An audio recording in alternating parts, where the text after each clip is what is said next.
امام علی رضا علیہ السلام نے فرمایا، مومن اس وقت تک سچا مومن نہیں ہے جب تک اس میں 3 خصلتیں نہ ہوں: پروردگار کی سنت، نبی کی سنت اور ولی کی سنت۔ پروردگار کی سنت اپنے راز کو چھپانا، نبی کی سنت لوگوں کے ساتھ نرم رویہ رکھنا، اور ولی کی سنت تنگ دستی اور پریشانی میں صبر کرنا۔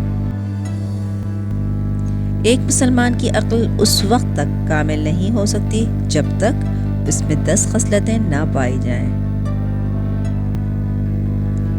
اس سے خیر کی امید ہو، اس کی برائی سے محفوظ ہوں، دوسروں کی کم نیکی کو بھی زیادہ سمجھے، اپنی زیادہ نیکی کو بھی قلیل قرار دے، اس سے حاجت طلب کی جائے تو حوصلہ نہ ہارے، طویل مدت تک علم حاصل کرنے سے نہ گھبرائے، اللہ کے مقابلے میں فقر اسے بے نیازی سے زیادہ عزیز ہے، اللہ کی راہ میں ذلت اسے دشمن خدا کے سامنے عزت سے زیادہ محبوب ہے، گمنامی اس سے شہرت سے زیادہ پسند ہے۔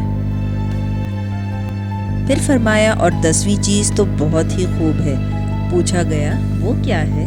تو فرمایا، جب بھی کسی کو دیکھے تو کہے وہ مجھ سے بہتر اور باتقوا تر ہے۔